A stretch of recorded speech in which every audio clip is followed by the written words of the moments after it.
The stranger's fist hit Cole Carter's cabin door just as the wind began to howl like a wounded animal through the Montana wilderness. And he knew without looking that whoever stood outside would be dead by morning if he didn't answer. Cole set down his tin cup of coffee and moved toward the door, his boots heavy on the wooden floorboards. The winter of 1882 had already proven itself the coldest in memory, and tonight the temperature had dropped so low that frost formed on the inside of his windows despite the fire crackling in the hearth. He pulled the door open against the wind's resistance, and there she stood. A woman, young and trembling, her dark hair plastered to her face with snow, her lips nearly blue.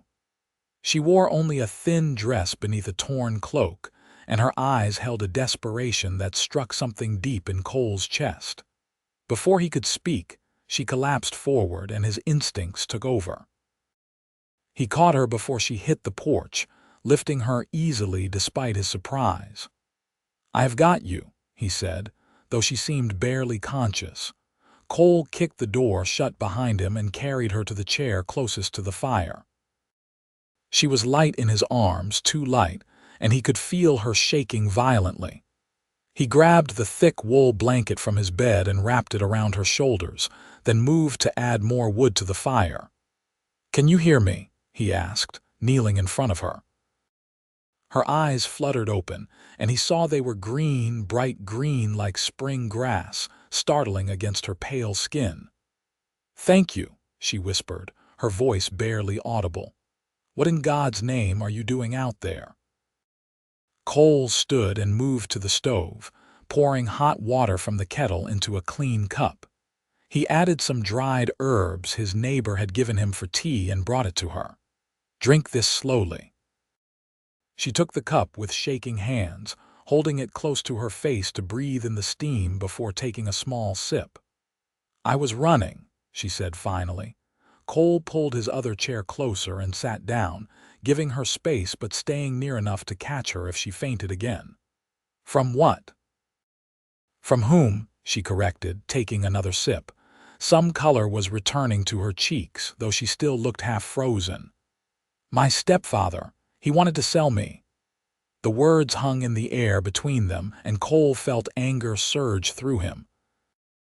He had seen many terrible things in his 30 years, had witnessed cruelty that still haunted his dreams, but the casual way she said it, as if such things were commonplace, made his jaw clench.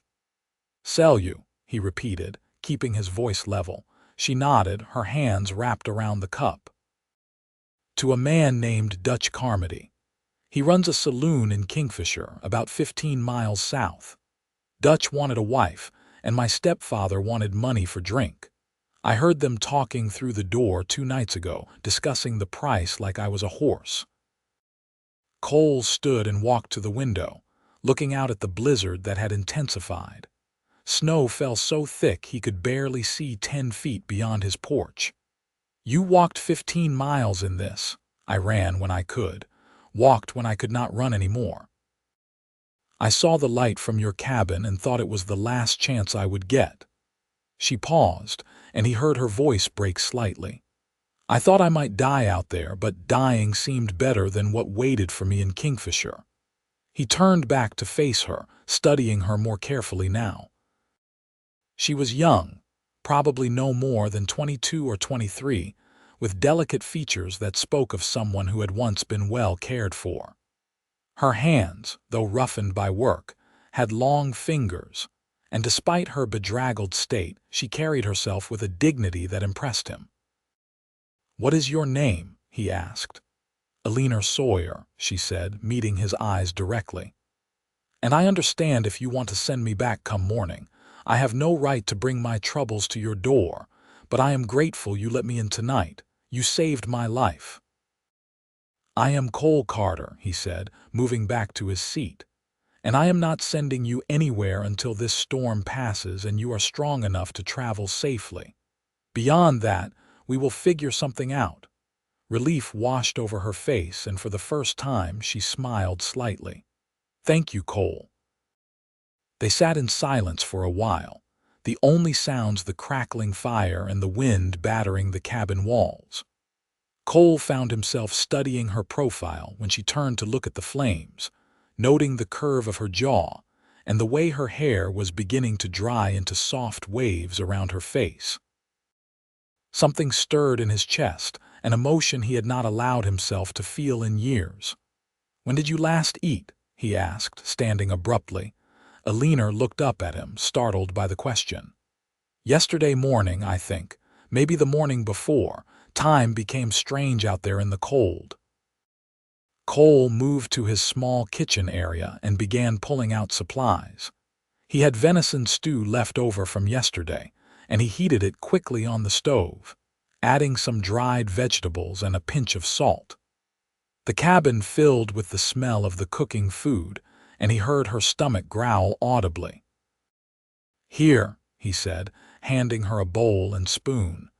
"Eat slowly or you will make yourself sick." She took the bowl with both hands, and he saw tears forming in her eyes. "I do not know how to thank you properly."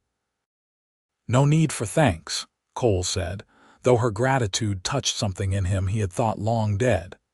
"Just eat." He watched as she took careful bites, savoring each one. The way she ate told him she had been hungry for longer than just a day or two. Her stepfather, it seemed, had not been generous even with basic necessities. "Tell me about yourself," Eleanor said after she had eaten about half the bowl, her voice stronger now. "You live out here alone?" Cole nodded, settling back in his chair with his own refilled coffee cup. "I have a ranch about a mile north of here. Raise cattle mostly, some horses. I built this cabin as a line shack 5 years ago when I first claimed the land. Sometimes I stay here during the winter months when the weather gets too rough to make it back to the main house every night." "So you are a rancher," she said, a small smile playing at her lips. "That must be hard work." "It is," he agreed. "But honest work. The land does not lie to you. You put in the effort, treat it right, and it provides. Simple as that." "Nothing about life seems simple to me," Eleanor said quietly, looking back at the fire. "My mother died when I was 16. She married my stepfather, Robert Sawyer, when I was 14, after my real father died of fever. I think she hoped he would take care of us. Instead, he took everything she had saved and drank it away. When she died, I became his property in his mind, someone he could use to settle his debts or make a profit from." Cole felt the anger return, burning hot in his gut. "A man like that does not deserve the title of father, step or otherwise." "No," she agreed. "He does not. But the law sees it differently. Until I marry, I am under his guardianship. That is why he could arrange this sale to Dutch Carmody without my consent." "The law is not always right," Cole said firmly, "and I will not be party to sending you back to that." Eleanor looked at him with surprise, her green eyes searching his face. "You would stand against the law for a stranger." "I would stand against injustice for anyone," Cole replied. "And you are not a stranger anymore. You are a guest in my home, and I protect what is mine." The words came out more possessive than he intended, and he saw her cheeks flush slightly. Not from cold this time, but from something else. The air between them seemed to shift, becoming charged with an awareness that had not been there before. "Tell me about your ranch," Eleanor said, breaking the moment but not the connection. "What is it like?" Cole found himself talking more than he had in months, describing the rolling hills where his cattle grazed, the creek that ran through the property providing fresh water year-round, the house he had built with his own hands from timber he had cut and hauled himself. He told her about the first brutal winter when he nearly lost everything, and how he had learned to respect the land and the weather. He spoke of the satisfaction of watching his herd grow, of breaking horses that others said could not be broken, of the simple pleasure of watching the sun rise over mountains he could call his own. Eleanor listened intently, asking questions that showed she was genuinely interested, not just being polite. When he finally stopped talking, he realized hours had passed. The storm outside had reached its peak intensity, and the temperature in the cabin had dropped despite the roaring fire. "You need to sleep," Cole said, standing. "Take the bed. I will make do with blankets by the fire." "I cannot take your bed," Eleanor protested, but he could see exhaustion pulling at her features. "You can and you will," Cole said firmly. "You have been through hell tonight. You need proper rest." She looked like she wanted to argue further, but was too tired to manage it. Cole helped her to her feet, keeping the blanket wrapped around her shoulders, and guided her to the bed in the corner of the cabin. It was not much, just a simple frame with a corn husk mattress and wool blankets, but it was warm and dry. "Thank you, Cole," she said again as she sat down on the edge of the bed. "For everything." "Sleep well, Eleanor," he replied, and something about saying her name aloud made his chest tighten. He turned down the lantern and settled himself in front of the fire with several blankets, but sleep did not come easily. His mind kept returning to the woman in his bed, to her green eyes and brave spirit, to the fact that someone had tried to sell her like livestock. He thought about the spark he had felt when their eyes met, the strange pull toward her that defied logic and reason. Cole had lived alone by choice for the past 5 years, ever since his fiancée had died of cholera. Sarah had been sweet and gentle, the daughter of a banker in town, and losing her had nearly destroyed him. He had thrown himself into building his ranch, into creating something lasting from nothing, and he had convinced himself he did not need companionship beyond the occasional trip to town for supplies and conversation. But now, listening to Eleanor's soft breathing from across the cabin, he felt something awakening in him that he had thought buried with Sarah. It was different, though, sharper and more immediate. Sarah had been a slow and gentle love, growing over months of proper courtship. This thing with Eleanor felt like lightning striking, sudden and illuminating and dangerous. The storm raged through the night, and Cole dozed fitfully, waking frequently to add wood to the fire and check that the cabin remained secure. Each time he woke, his eyes found Eleanor's form in the bed, making sure she was still breathing, still safe. Protecting her felt as natural as breathing, even though he had known her less than a day. Morning came gray and cold, the storm finally beginning to ease. Cole rose stiffly from his makeshift bed and went to check the supplies. They had enough food for several days, and the firewood stacked inside would last nearly as long. The storm had dumped at least 2 feet of new snow, and drifts reached nearly to the cabin's roof in places. No one would be traveling for at least a day or 2, maybe longer. He was making coffee when he heard Eleanor stir. She sat up slowly, looking around as if trying to remember where she was.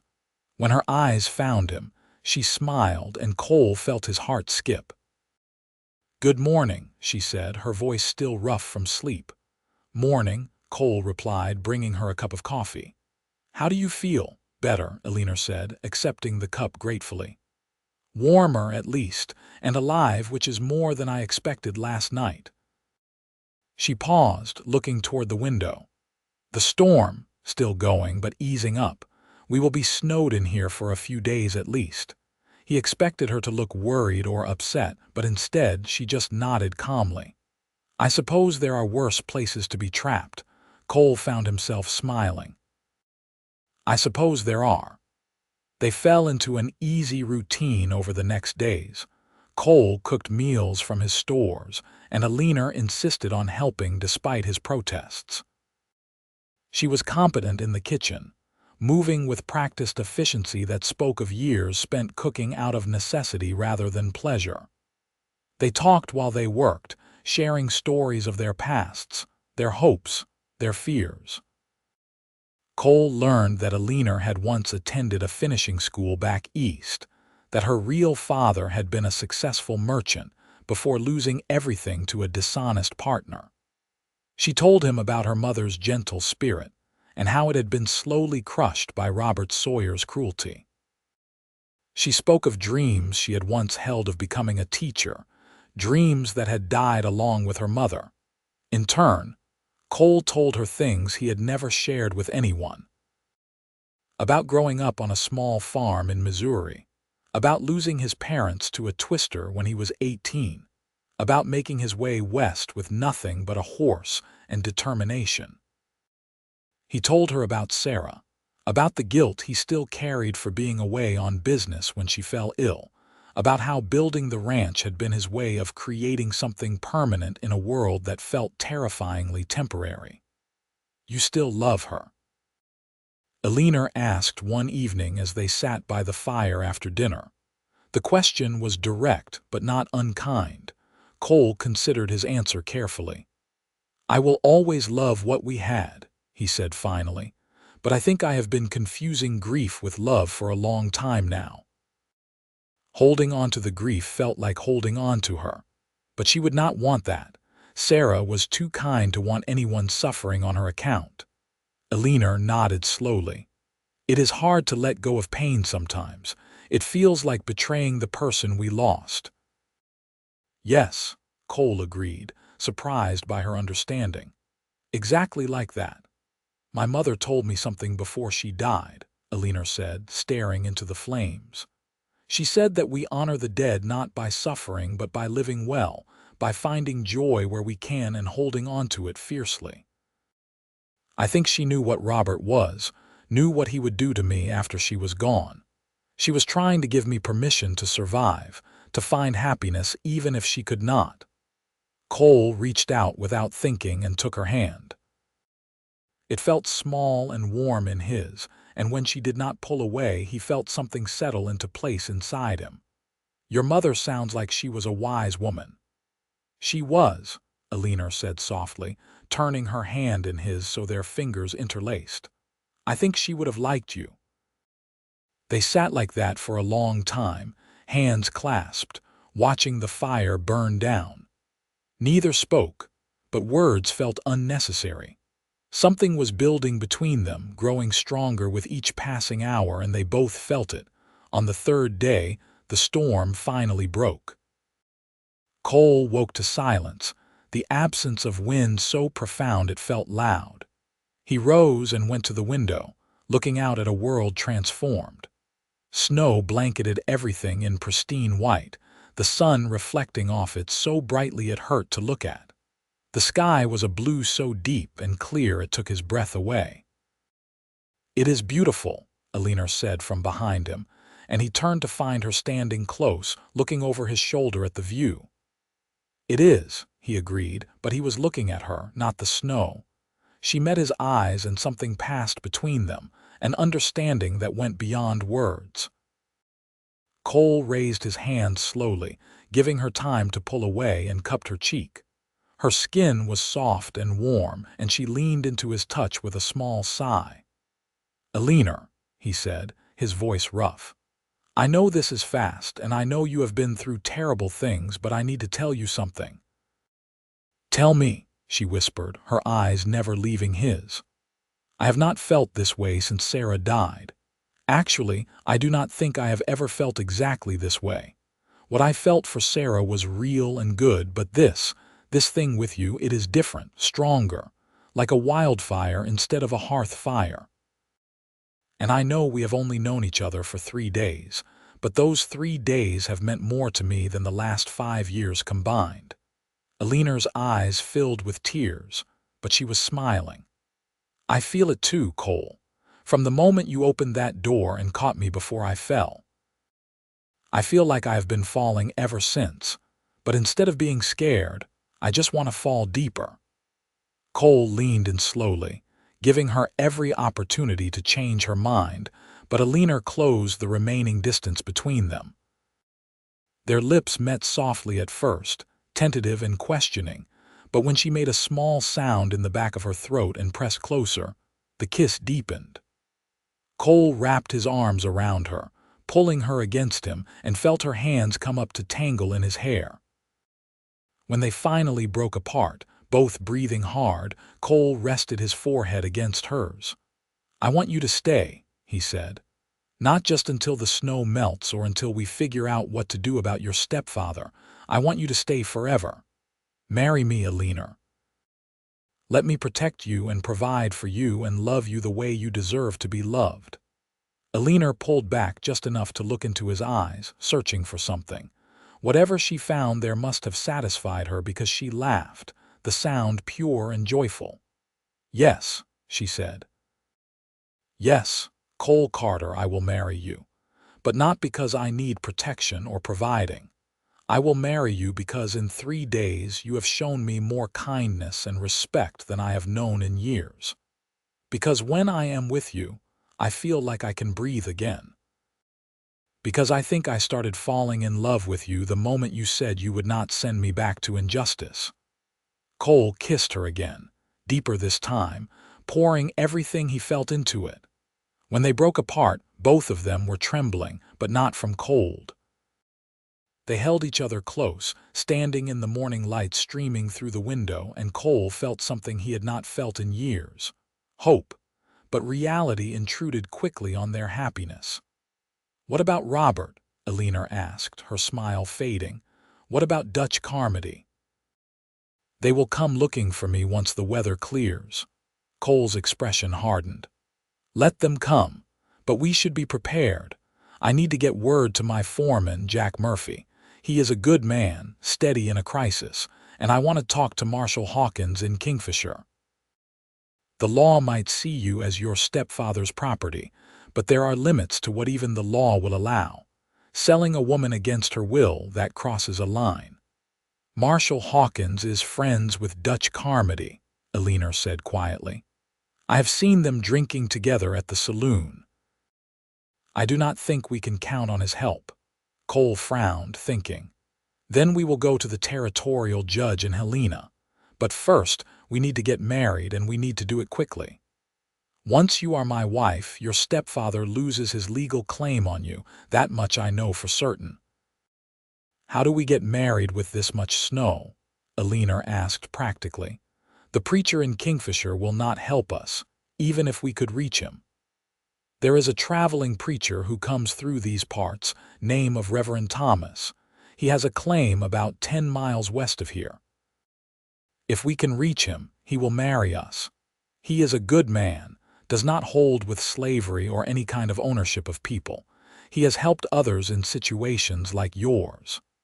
Eleanor nodded, her expression determined. "Then we should go as soon as possible, before Robert sobers up enough to organize a search party." They spent the morning preparing for the journey. Cole saddled his horse, a sturdy gelding named Thunder, who had carried him through many rough situations. He packed supplies and extra blankets, knowing the cold would be brutal even with the storm past. Eleanor wore the warmest clothes Cole could provide, though they hung loose on her smaller frame. Before they left, Cole took Eleanor's hands in his. "Once we do this, there is no going back. You will be tied to me to this life. It will not be easy. Ranch life is hard work, especially out here. Winters are brutal and we will be isolated for months at a time. Are you certain this is what you want?" Eleanor looked at him steadily, no hesitation in her eyes. "I have never been more certain of anything. I do not want easy, Cole. Easy would be giving up and letting Robert and Dutch do what they wanted. I want real. I want true. And I want you." They rode out together, Cole guiding Thunder carefully through the deep snow. Eleanor sat in front of him, wrapped in his arms as he held the reins, and despite the cold and the danger they still faced, Cole felt more content than he had in years. The journey to Reverend Thomas's claim took most of the day. The snow made everything difficult, and twice they had to dismount and lead Thunder through particularly deep drifts. But finally, as the sun began to sink toward the horizon, they saw smoke rising from a cabin nestled in a small valley. Reverend Thomas turned out to be a man in his 60s with kind eyes and a no-nonsense manner. He listened to their story without interruption, his expression growing grimmer as Eleanor described her situation. "This is not the first time I have heard such a story," he said when she finished. "And it angers me every time. The law may be slow to recognize women as full persons, but God's law is clear. No human being should be bought or sold." "Will you marry us, Reverend?" Cole asked. "I will, and gladly," the preacher said. "But I want to make sure you both understand what you are doing. Marriage is a sacred bond, not to be entered into lightly, even under these circumstances. Cole, are you prepared to be a husband to this woman, to cherish and protect her, to build a life with her?" "I am," Cole said without hesitation. "I know this seems sudden, but I have never been more sure of anything." Reverend Thomas turned to Eleanor. "And you, child, are you choosing this man freely, or are you simply choosing the lesser of two evils?" Eleanor stood straighter, her voice clear and strong. "I am choosing Cole Carter because in 3 days he has shown me what a good man looks like. I am choosing him because when I look at him, I see a future I want to be part of. And I am choosing him because I love him." "That is the truth, Reverend, as strange as it might sound given how little time we have known each other." The preacher studied them both for a long moment, then nodded, satisfied. "Love is not always something that builds slowly. Sometimes it strikes like lightning, and who are we to question the timing of the heart? Let us proceed." The wedding was simple but meaningful. They stood in front of Reverend Thomas's fireplace, holding hands, and spoke vows that felt more real and binding than any elaborate ceremony could have been. Cole promised to love and honor Eleanor for all his days, to be a partner to her in joy and in hardship. Eleanor promised the same, her voice shaking with emotion but never faltering. When the Reverend pronounced them husband and wife, Cole pulled Eleanor into his arms and kissed her with a tenderness that made the older man smile. "May God bless your union," Reverend Thomas said. "And may he grant you the strength to face whatever challenges come." They spent the night at the Reverend's cabin, grateful for the rest and warmth. Cole and Eleanor lay together on a pallet by the fire, wrapped in each other's arms, talking quietly about the future they would build together. "What is your ranch house like?" Eleanor asked, her head resting on Cole's chest. "It is not fancy," Cole admitted, running his fingers through her hair. "2 rooms, a main space with the kitchen and living area and a bedroom. I built it to be functional, not beautiful, but we can change that. We can make it a real home." "I do not need fancy," Eleanor said. "I just need somewhere that feels safe, somewhere that is ours." "It will be ours," Cole promised. "Everything I have is yours now, the ranch, the land, all of it. We are partners in this." Eleanor lifted her head to look at him, her expression serious. "I want to be a real partner, Cole. I can cook and clean, but I want to do more. I want to help with the ranch. I am not afraid of hard work." Cole smiled, tucking a strand of hair behind her ear. "I know you are not. And I will welcome your help. But tomorrow, we have to deal with the situation in Kingfisher. We need to face your stepfather and make it clear that you are no longer under his control." Eleanor's expression tightened with worry. "He will be furious, and Dutch Carmody is a dangerous man. He does not take kindly to being denied something he thinks he has purchased." "Then they will have to be furious together," Cole said grimly. "Because they are not getting you back.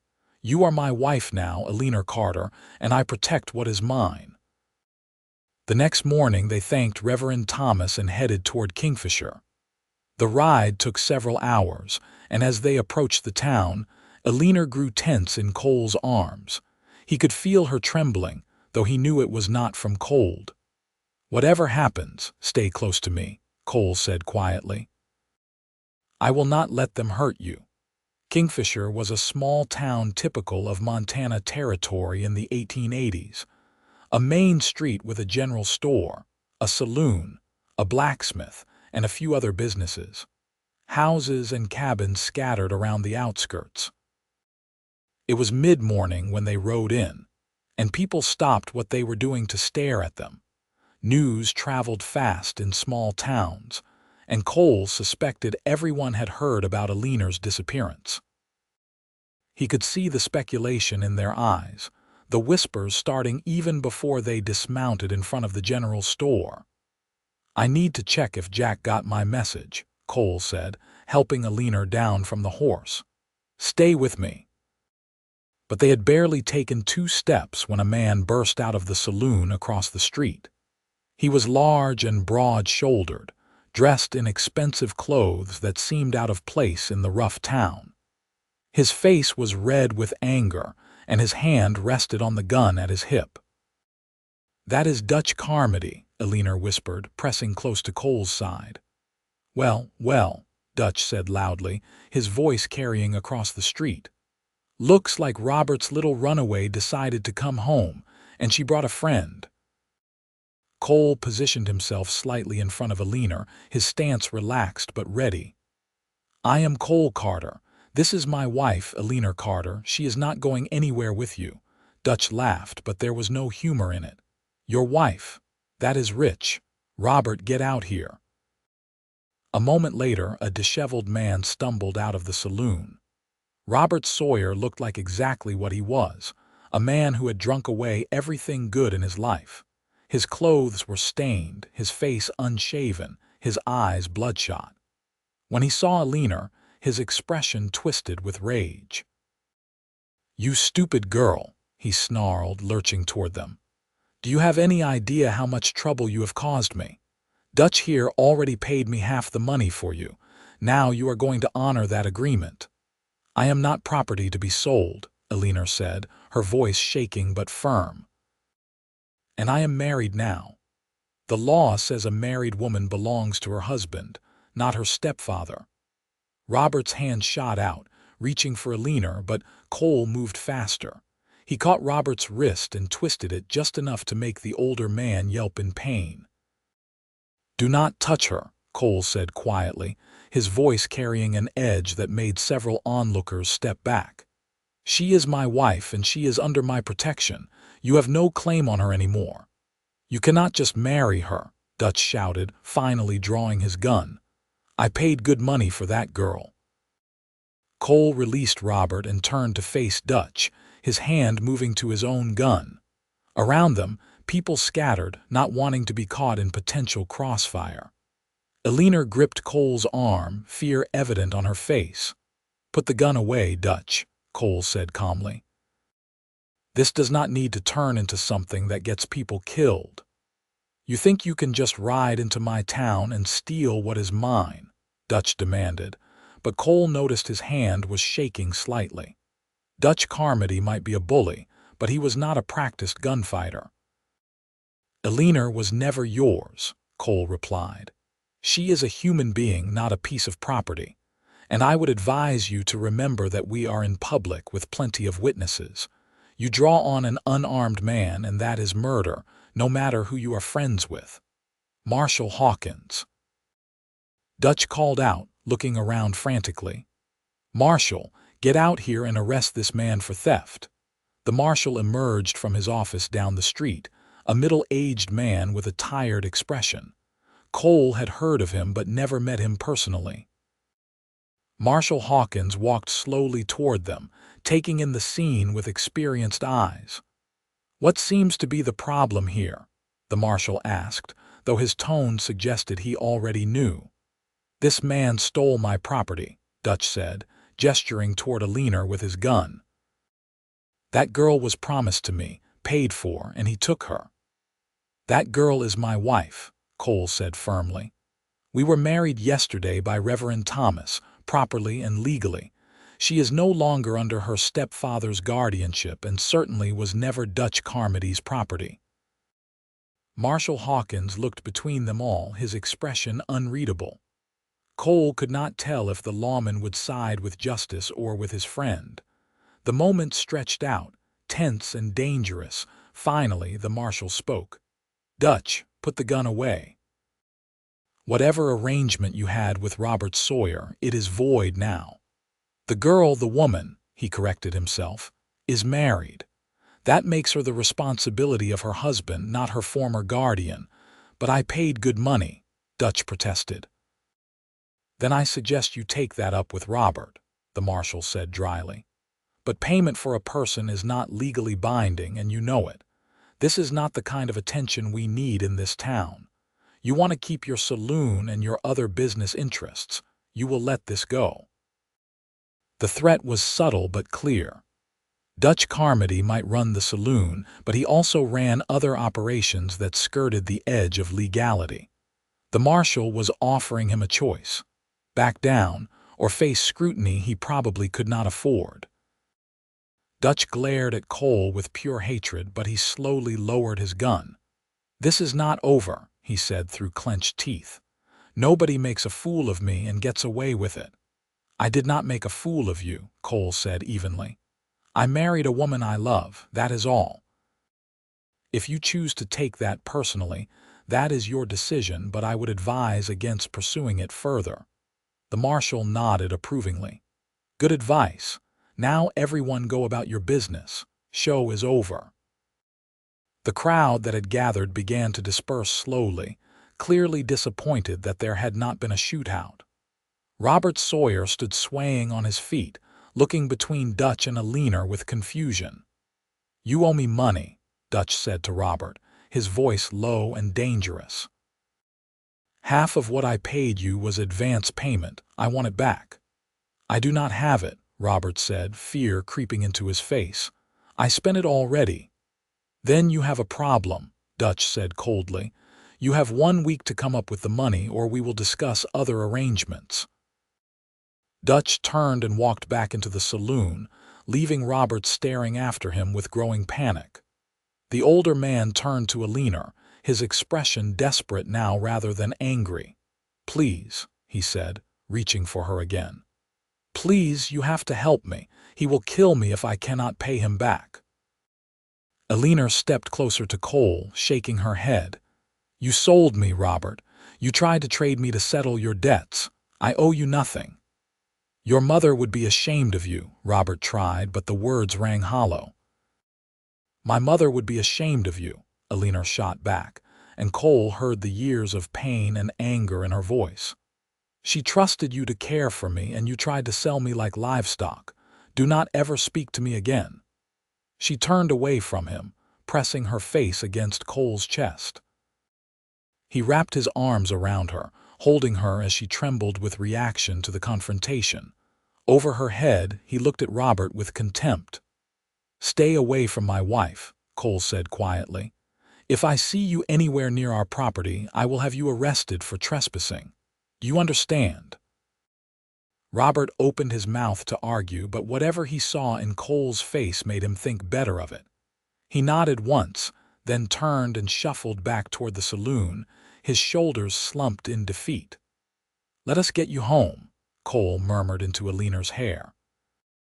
"The real home, where we can start building our life together." They stopped at the general store first, where Cole introduced Eleanor to the owner, Mrs. Patterson, a kindly woman in her 50s who ran the store with her husband. News of the confrontation had already reached her, and she welcomed Eleanor warmly. "It is about time someone stood up to Dutch Carmody," Mrs. Patterson said, pulling Eleanor into a motherly hug. "That man has been a blight on this town for too long. And you, Cole Carter, you are a good man for doing right by this girl." "Eleanor is my wife, and I love her," Cole said simply. "That is all there is to it." They purchased supplies, including fabric, so Eleanor could make new clothes as well as food staples and other necessities. Mrs.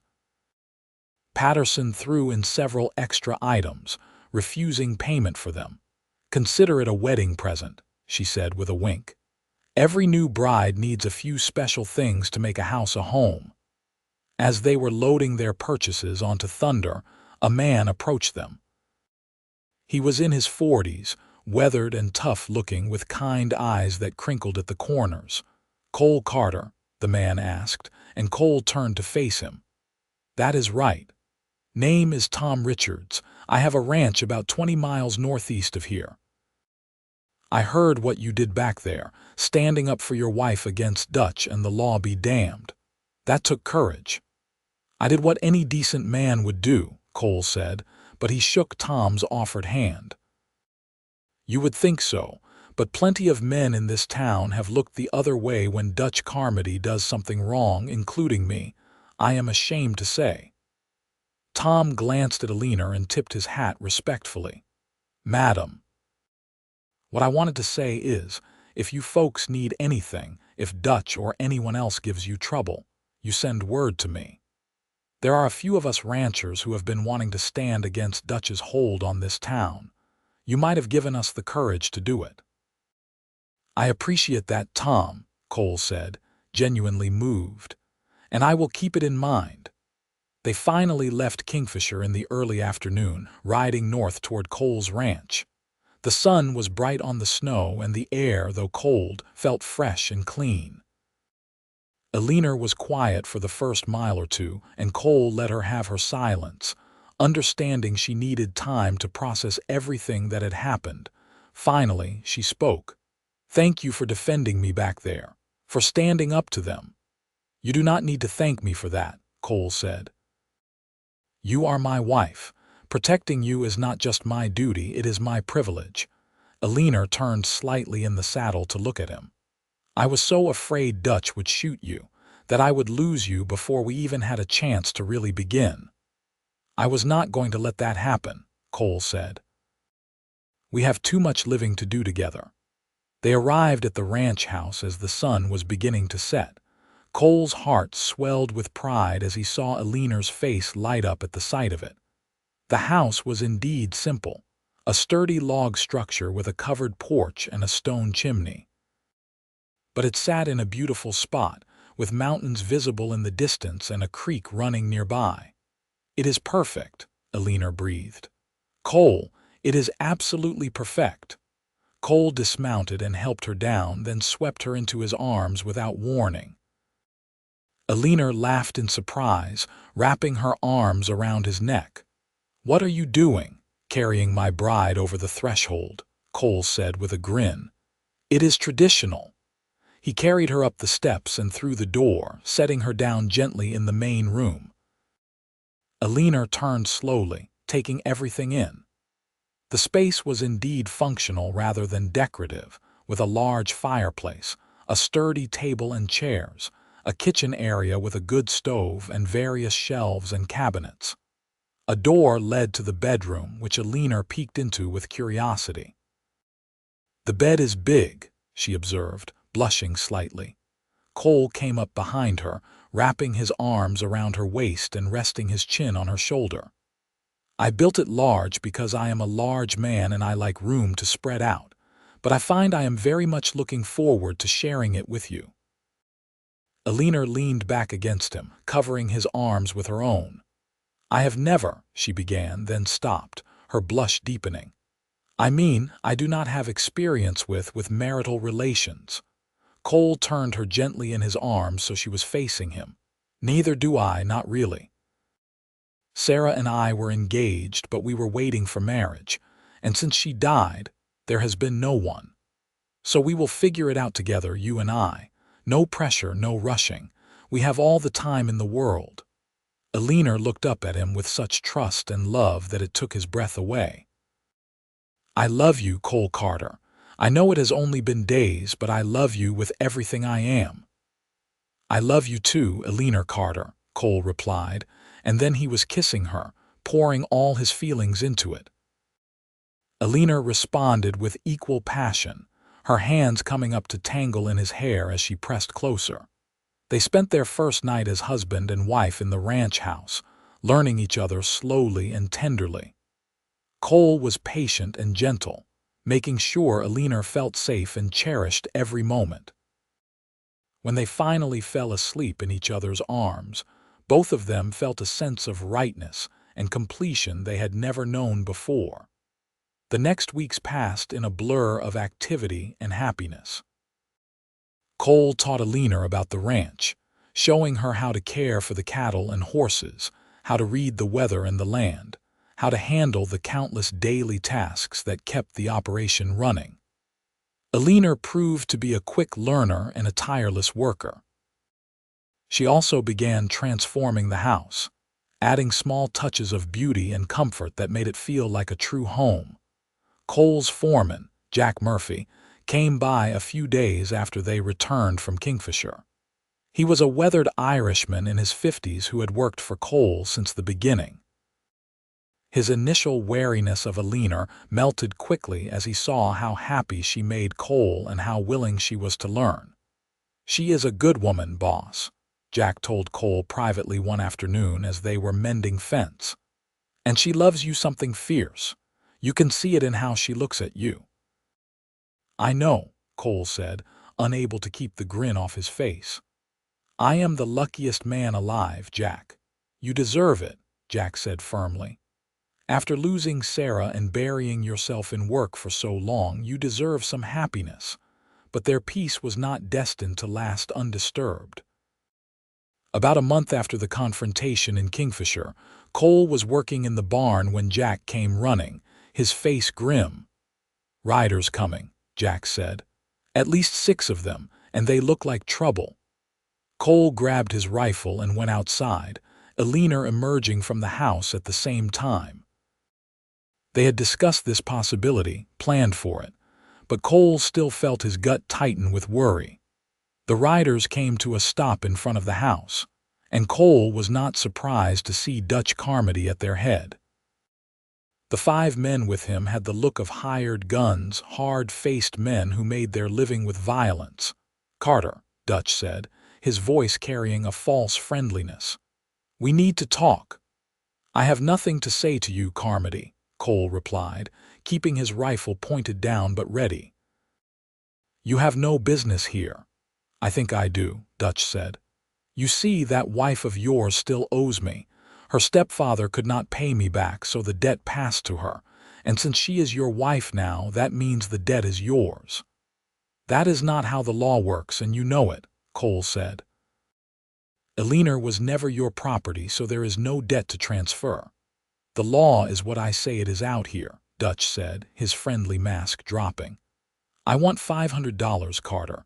That is what I paid Robert Sawyer for the girl. You give me that and we will call it settled."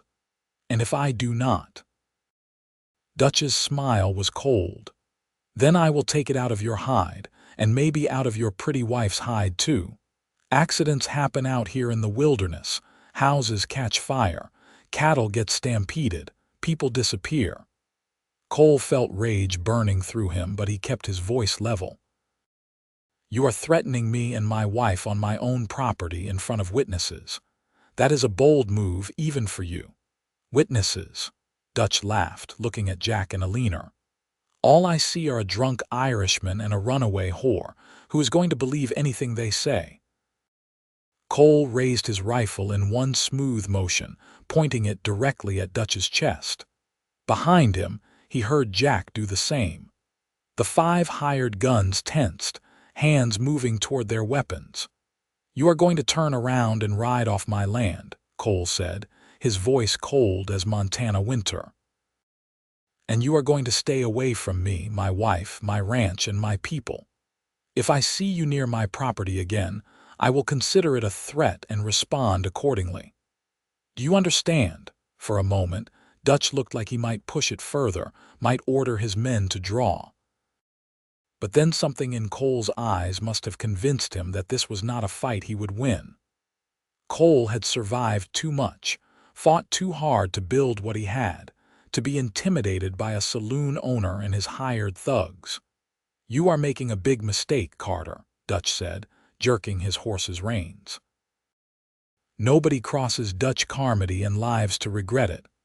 "I am not crossing you," Cole replied. "I am just refusing to let you cross me. There is a difference." Dutch spurred his horse and rode off, his men following. Cole and Jack kept their rifles up until the riders were out of sight, then slowly lowered them. "That is not going to be the end of it," Jack said quietly. "I know," Cole agreed, "but I will not be extorted or threatened. Eleanor is my wife, and I will protect her with everything I have. Eleanor came down from the porch and wrapped her arms around Cole, and he could feel her shaking. "I am sorry," she whispered. "I brought this trouble to you." "No," Cole said firmly, tilting her face up to look at him. "Dutch Carmody brought this trouble. You brought love and joy and purpose. Do not ever apologize for that." That night, Cole and Jack took turns keeping watch, neither willing to assume Dutch would give up so easily. Cole sat on the porch with his rifle across his knees, looking up at the stars and thinking about the future. He had known life with Eleanor would not be easy, but he had not fully considered how dangerous his love for her might prove. But as he thought about it, he realized he did not regret a single moment. Eleanor had brought light back into his life, had given him a reason to look forward rather than backward. Whatever came next, they would face it together. The answer to the Dutch Carmody problem came from an unexpected source. 2 days after the confrontation, Tom Richards showed up at the ranch with 4 other men, all ranchers from the surrounding area. "We heard about Dutch's visit," Tom said without preamble, "and we decided it was time to do something about him." Cole invited them all inside, and Eleanor served coffee while the men talked. It turned out that Dutch had been extorting money from several of the ranchers for years, using various pretexts and threats. Most had paid rather than face violence, but Cole's stand had inspired them to action. "We are going to the territorial marshal in Helena," Tom explained. "Going to file formal complaints against Dutch Carmody for extortion, intimidation, and a half-dozen other crimes. And we want you to come with us, Cole.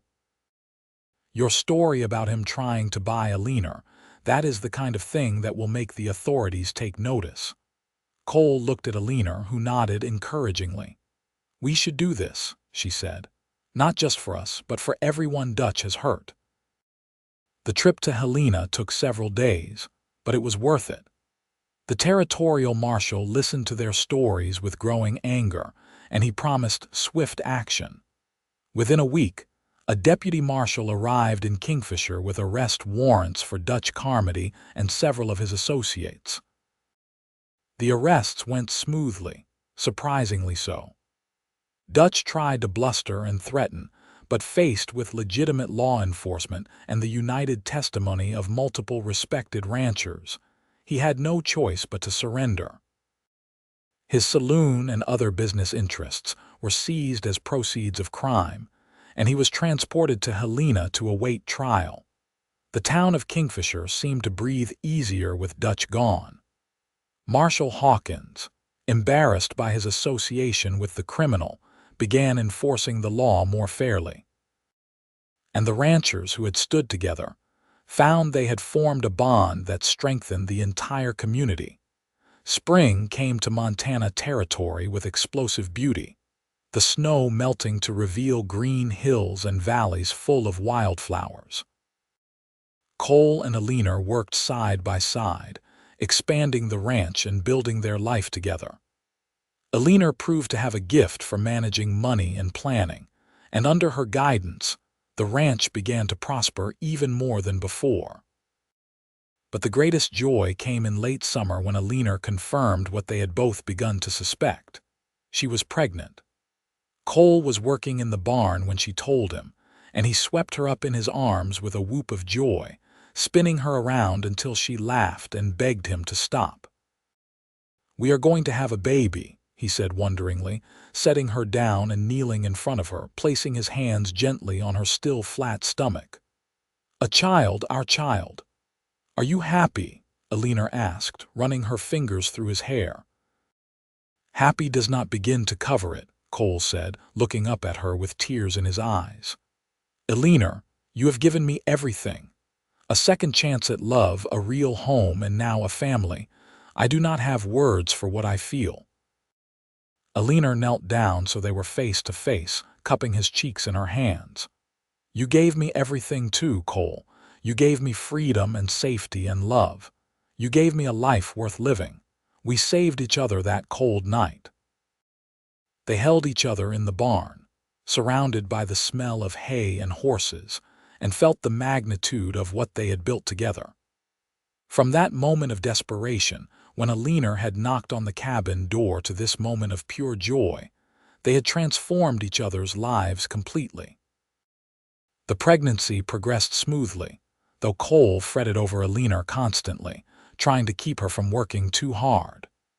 She tolerated his overprotectiveness with amused patience, knowing it came from love.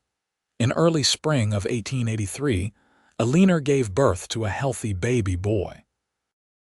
The labor was long and difficult, with only the help of Mrs. Patterson and another ranch wife experienced in birthing.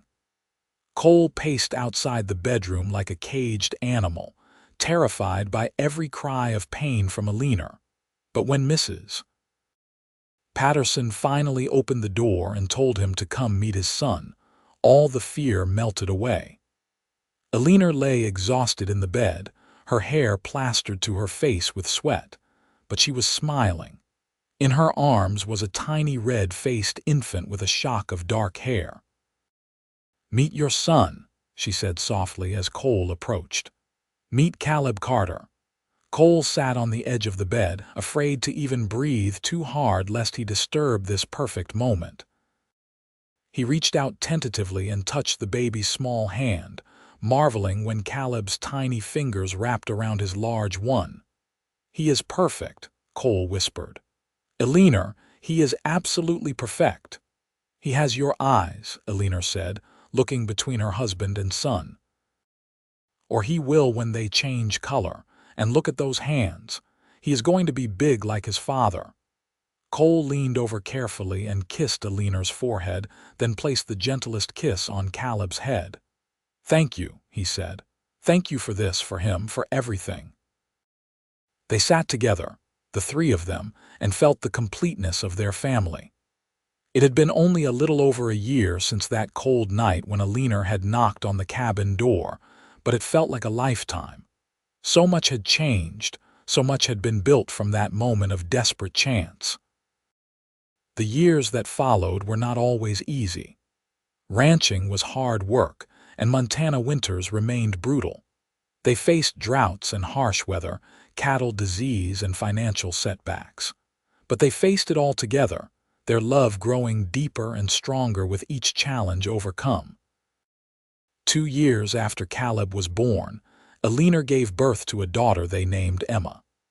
She had her mother's green eyes and delicate features, and Cole found himself completely wrapped around her tiny finger from the moment he first held her.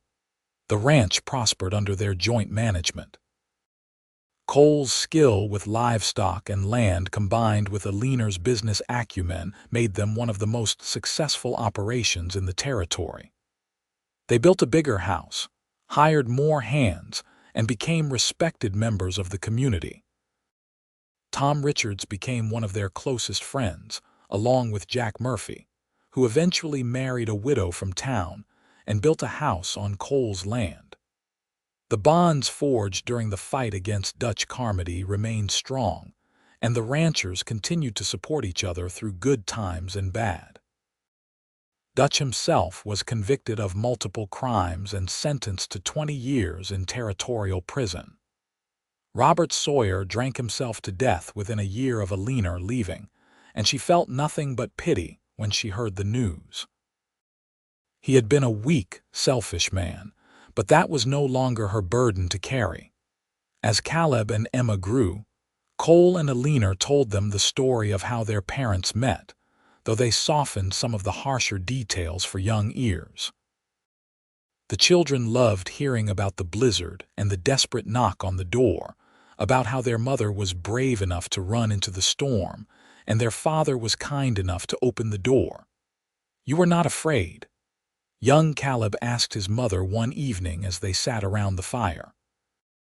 He was 7 now, and Emma was 5, both of them healthy and happy children. "I was terrified," Eleanor admitted, pulling Emma onto her lap while Caleb leaned against Cole. "But I was more afraid of what would happen if I did not run, Sometimes being brave is not about not feeling fear. It is about doing what you must despite the fear. Your mother is the bravest person I know, Cole added, ruffling Caleb's hair, and the smartest and the kindest. I am lucky she chose to knock on my door that night. I am lucky you answered, Eleanor said, meeting her husband's eyes across the space between them. Even after years together, the look they shared held the same intensity and love as those early days. When Montana became a state in 1889, Cole and Eleanor were invited to Helena for the celebration. They left the children with Jack and his wife and made the trip, marveling at how much had changed in the 7 years since they had last been to the capital. You ever think about that night? Eleanor asked as they stood on the steps of the new state capitol, looking out over the city. About what would have happened if you had not answered the door. I try not to, Cole said seriously, pulling her close against his side. Because I cannot imagine my life without you in it. You and the children, the life we built together, it is everything to me. Me too, Eleanor said softly. Sometimes I still have nightmares about that night, about the cold and the fear. But then I wake up next to you in our bed, in our home, with our children sleeping safely down the hall, and I know that everything I went through was worth it to get here. They returned home to find Caleb had helped Jack fix a broken fence section, and Emma had baked her first pie with Mrs. Murphy's guidance. The simple domestic happiness of their reunion felt more valuable than any statehood celebration. As the years continued to pass, the Carter Ranch became legendary in the region, not just for its success, but for the love story behind it. People spoke of how Cole Carter had opened his door to a desperate stranger on the coldest night and found his destiny. How Eleanor Carter had run into a blizzard and found her salvation. How love had walked through that door along with the woman, changing 2 lives forever. Caleb grew into a strong, kind young man who shared his father's skill with horses and his mother's quick mind. Emma became a spirited, intelligent girl who had both her parents' determination and compassion. They were raised with the story of their parents' love as their foundation, learning that real love meant courage and commitment, trust and partnership. In the spring of 1895, when Caleb was 12 and Emma was 10, Eleanor discovered she was pregnant again. The news surprised them both as they had assumed their family was complete, but the surprise quickly turned to joy. Another adventure, Cole said, placing his hand on Eleanor's belly. We have always been good at those.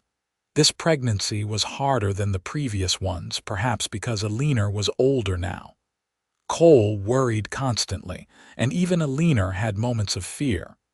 But in late fall, she gave birth to another healthy son. They named him Samuel, and he came into the world with a powerful cry that announced his presence to everyone in the house. 3 children, Cole marveled, holding Samuel while Caleb and Emma peered at their new brother with fascination. We have 3 children, Eleanor. We are truly blessed. We are, Eleanor agreed, tired but happy. That cold night gave us all of this. I would run through 1,000 blizzards to get here. Let us hope you do not have to, Cole said with a smile. I prefer my wife warm and safe. The turn of the century found the Carter family prosperous and happy. The ranch had grown to be one of the largest in the state, employing dozens of men and supporting several families. Cole had become a respected voice in state politics, though he refused to run for office himself, preferring to remain on his land. Eleanor had become involved in efforts to improve education in rural Montana, using some of their wealth to help establish schools and support teachers. She remembered her own dream of becoming a teacher and found satisfaction in helping others receive opportunities she had been denied. Caleb, now 17, was preparing to attend agricultural college, planning to bring modern ranching techniques back to help expand the family business. Emma, at 15, was proving to be a gifted artist, her paintings of Montana landscapes already earning recognition. And young Samuel, just 5 years old, showed signs of inheriting his father's quiet strength and his mother's sharp intelligence.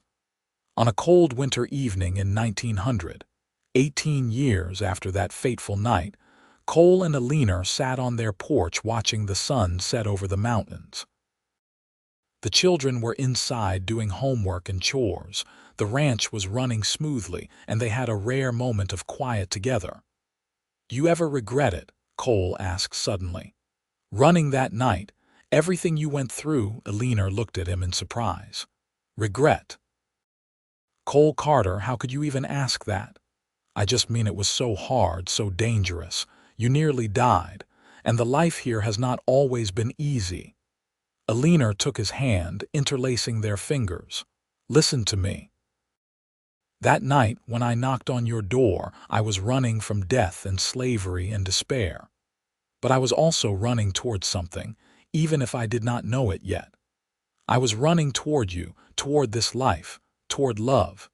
Every hardship we have faced has been worth it because we faced it together. I have never regretted a single moment." Cole raised her hand to his lips and kissed it gently. "I fell in love with you the moment you stumbled through my door," he admitted. "I know it sounds impossible, but I looked at you and something in me just knew. You were mine to protect, mine to love, mine to cherish, and you have been the greatest blessing of my life." "I knew too," Eleanor said. "Maybe not in that exact moment because I was too cold and scared to think clearly. But soon after, when you gave me your bed and wrapped me in blankets and fed me without asking for anything in return, I knew you were different. You were good. And when I fell in love with you, it was like coming home." They sat in comfortable silence, watching the stars begin to appear in the darkening sky. Inside, they could hear their children laughing about something, the sound of young Samuel shrieking with delight at whatever his older siblings were doing. "We built something good here," Cole said. "Something lasting, not just the ranch but the family, the love, that is our real legacy." "It started with an open door," Eleanor mused. "Such a simple thing, opening a door, but it changed everything." "You changed everything," Cole corrected. "You walked through that door and brought love with you. You brought hope and purpose and joy. You saved me just as much as I saved you that night." Eleanor leaned against her husband's shoulder, feeling the solid warmth of him, the steadiness that had been her anchor for 18 years. "We saved each other," she said. "And we built this beautiful life from that moment of grace." As they sat together watching the Montana night descend, surrounded by the evidence of their love and hard work, both of them felt profound gratitude. Not just for the material success they had achieved, but for the intangible wealth of their relationship.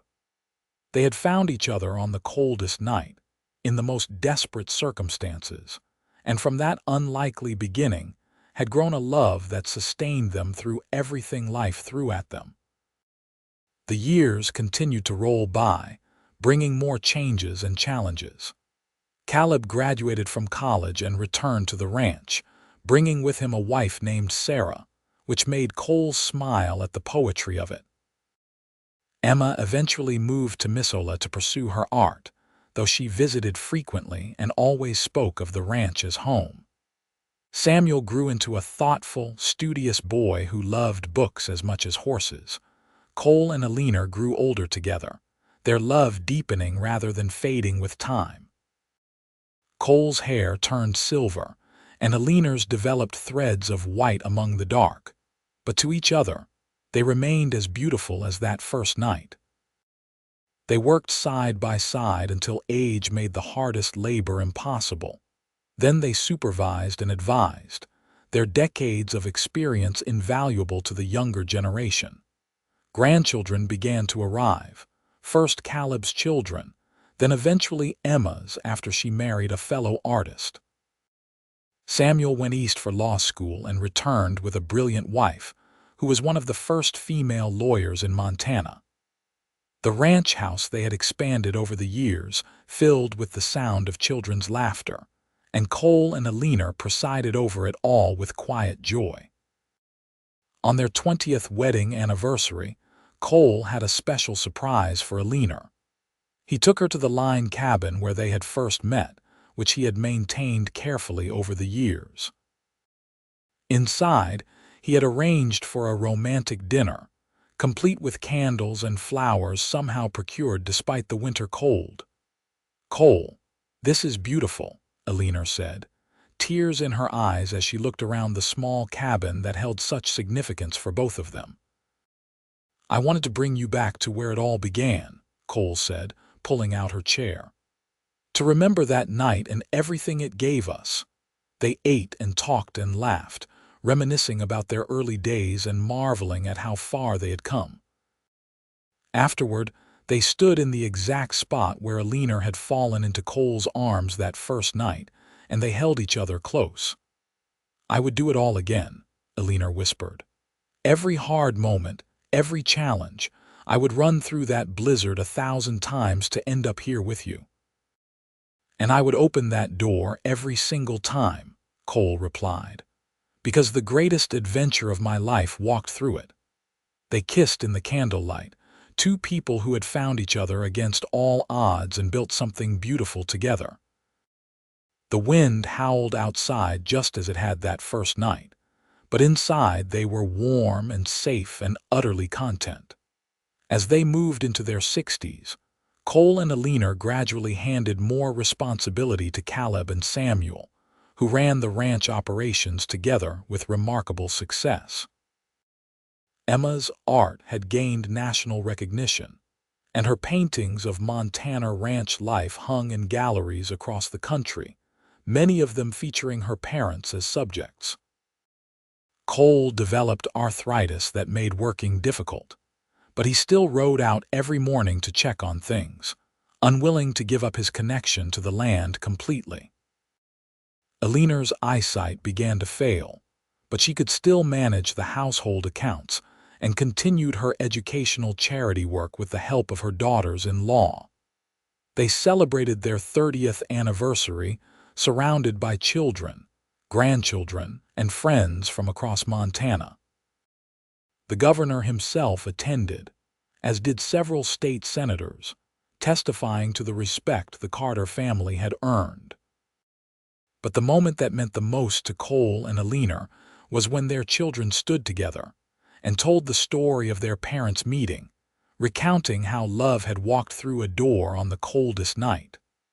"Our parents taught us that real love is not just a feeling," Caleb said, raising his glass. "It is a choice you make every day, a commitment to stand together through everything. They have shown us what a true partnership looks like." "They taught us that bravery comes in many forms," Emma added. "Sometimes it is running into a blizzard, sometimes it is opening a door to a stranger, and sometimes it is just showing up every day and doing the work of love. And they taught us that family is the most important thing," Samuel finished. "Not just blood family, but the family you choose and build together. Everyone in this room is part of the family our parents created, and we are all richer for it." Cole and Eleanor stood together, moved beyond words by their children's tribute. They looked at each other, seeing past the aged faces to the young people they had been, and their love shone as bright as ever. As they entered their 70s, both of them began to slow down significantly. Cole's arthritis worsened, and Eleanor developed a heart condition that required careful management. But even as their bodies betrayed them, their spirits remained strong, supported by the love they had built over decades. They spent their days on the porch of the ranch house, watching the activity of the thriving operation they had built, surrounded by the evidence of their legacy. Grandchildren ran through the yard, great-grandchildren began to appear, and the Carter name became synonymous with integrity and success throughout Montana. One evening, as they sat watching the sunset, Eleanor suddenly said, "Cole, do you remember what you said to me that first night? When I asked if you were going to send me back." Cole thought for a moment, then smiled. "I said I would not send you back to injustice, that we would figure something out." "We certainly did," Eleanor said with a soft laugh. "We figured out everything." "Not quite everything," Cole said, taking her hand. "I still have not figured out how I got so lucky, how I happened to be in that cabin on that exact night when you needed someone." "It was not luck," Eleanor said firmly. "It was destiny. We were meant to find each other, meant to build this life." "I believe that with everything I am." "So do I," Cole agreed, "and I would not change a single moment of it." They sat in comfortable silence as the sun sank below the mountains, painting the sky in brilliant shades of orange and pink. The same mountains that had witnessed their first meeting still stood guard over their home, eternal and unchanging while everything else transformed around them. In the spring of 1915, 33 years after that fateful night, Cole suffered a serious fall while trying to help with the spring roundup despite his age and infirmity. The doctors did what they could, but his injuries were severe. He was confined to bed, his strong body finally giving in to age and injury. Eleanor barely left his side, sleeping in a chair next to the bed, holding his hand through the pain and medicine. Their children urged her to rest, to take care of her own health, but she refused. "I have spent 33 years at this man's side," she told them firmly. "I am not leaving now." On a warm May evening, with the window open to let in the smell of spring grass and wildflowers, Cole squeezed Eleanor's hand. She leaned close and he whispered, "Best thing I ever did was open that door." "Best thing I ever did was knock," Eleanor replied, tears streaming down her face. "Thank you for loving me, Cole Carter. Thank you for giving me everything." "Thank you for walking through that door," Cole said, his voice growing weaker. "For bringing love with you, for staying." "Always," Eleanor promised. "Always and forever." Cole passed peacefully that night, surrounded by his family with Eleanor's hand in his. The funeral was attended by hundreds, people coming from across Montana to pay respects to a man who had been not just successful but good, not just rich but generous, not just strong but kind. Eleanor stood at the gravesite, supported by her children, and looked at the mountains where their life together had unfolded. "Thank you," she whispered, knowing somehow that Cole heard her. "Thank you for everything." She lived for 3 more years, watched over carefully by her children and grandchildren. Her heart condition worsened without Cole by her side, as if she were ready to follow him, but was staying just long enough to make sure everything was settled. She spent those years telling stories to her grandchildren and great-grandchildren, making sure they knew the story of how she and Cole had met, how love had saved them both, how something beautiful could grow from the darkest moments. On a cold November night in 1918, with snow falling softly outside her window, Eleanor passed away peacefully in her sleep. Her last words to Emma, who was sitting with her, were about Cole. "I see him," she whispered with a smile. "He is waiting for me, and this time I do not have to knock. The door is already open." The entire Carter family gathered for her funeral, 3 generations of people who existed because a desperate woman had knocked on a cabin door and a kind man had answered. They buried her next to Cole, their graves marked by a simple stone that read, "Cole and Eleanor Carter. Love walked through their door." The ranch continued to prosper under the management of their descendants, who never forgot the legacy of love and courage that founded it.